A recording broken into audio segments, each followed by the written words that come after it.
Hey BC, what's up? It's me, yours truly. I am back to post a quick video here, and I promise this one will be quick compared to my last one because it was over like 30 minutes. But before I stepped out, I wanted to do a quick response to Mike over at HubTunes, his 100 subscribers contest. I just came across his channel not too long ago from a couple people that had done a response to his contest. So I wanted to kind of jump on board and support his channel. Make sure you do the same. Go over there and subscribe. I'll put the link down below, of course. And yeah, I think he's already over 200 subs already, which is awesome. That he's kind of doubled it since he started his contest, which is awesome.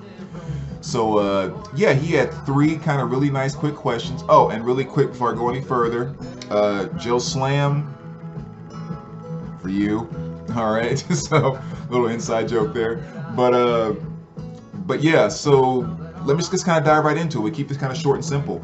He just wanted us to show 3 simple albums: an album from the year you were born, an album from the year you should have graduated high school, and an album from today.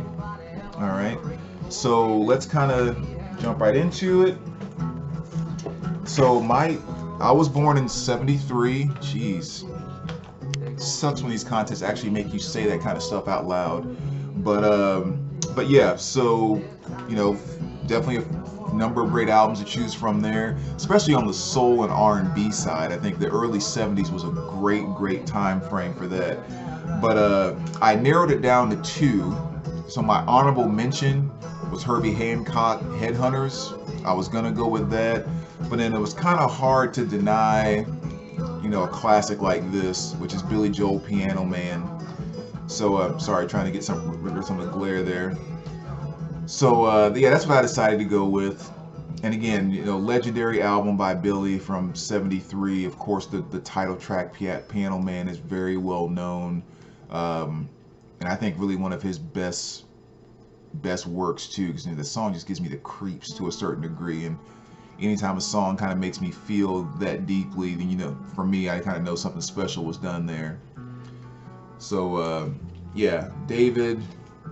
I say David. Where'd that come from? I was gonna say David Bowie. Billy Joel, Piano Man. So that was a great one for that year. So next we move on to the high school years and graduating '91. Doesn't sound that long ago, but it certainly the heck is. I remember, you know, before COVID, the year before, I played basketball at Columbia College. I'm an alumni from there. And every year on the alumni weekend, they have an alumni game where all the old guys get together and, you know, try to run up and down the court. None of us can, and we go hang out afterwards. And it's a great thing. So they introduced the alumni before the game, just each individual that came back. And so they introduced us, and we're standing there, and I'm sitting there with one of my old teammates, and they're introducing some of the other alumni. And I looked over at him and I said, man, do you realize some of these guys that are alumni now weren't even born when we were here? And it was just like one of those, geez, where the heck is the time going? Just, guys, I mean, so '91 is a long time ago. But anyway, so albums from '91. '91 was a great time period too for music, because it was one of those transitional periods. You know, grunge and kind of hard alternative stomped and destroyed kind of glam and hair metal, right? But '91 is where both of those were kind of existing, where you still had Rat, you still had Tesla, you still had, you know, all the Guns N' Roses and all of that.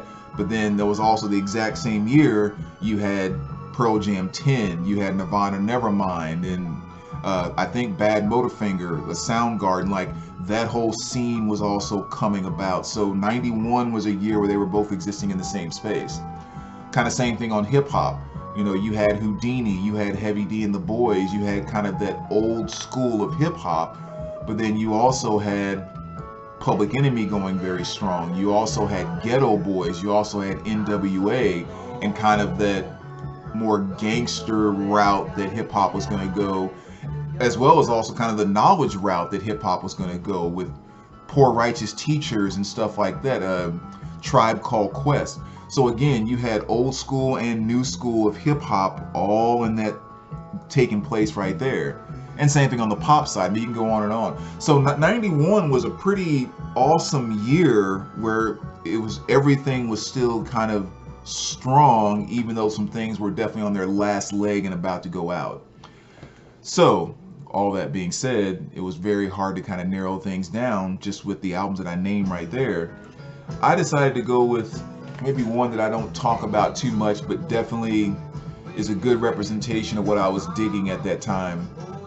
So this is Black Sheep, A Wolf in Sheep's Clothing. Fantastic hip hop album. Another album that was really kind of a great mixture of, hey, it's okay to be a little silly. It's okay to not just talk about how many women you're sleeping with and, you know, your rims and shooting people every day. But it was also okay too to try to show that you can be a real MC and you really know how to deliver the party side of hip hop at the time, and it wasn't just all about image.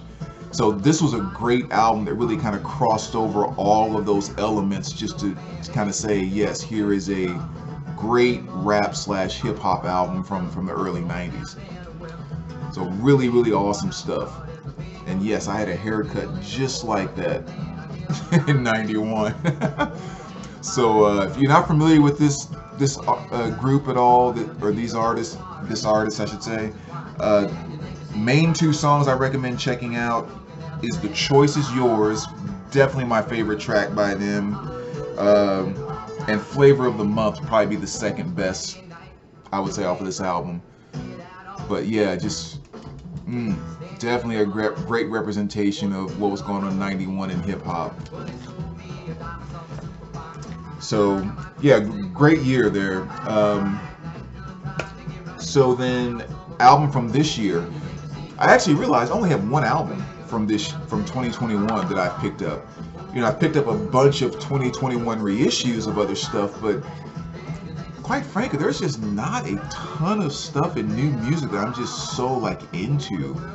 I know Diana Krall just put out a new album, and I definitely want to get that. I mean, I love everything she does, so that's going to be exciting. I cannot wait to get my hands on a copy of that. But other than that, there hasn't been a lot of new 2021 stuff that I've been headhunting. So the one thing that I had is what I just showed in my last video, which is a Here Lies Man, which is kind of a, I guess they're kind of labeled a stoner rock to some degree. You know, definitely kind of rock with a you know, kind of psychedelic-y little touch to it. But I guess stoner rock is a good way to describe them.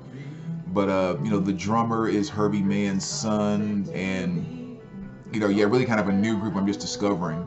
And I just picked this up eardropping in a store a week or two ago when it first came out.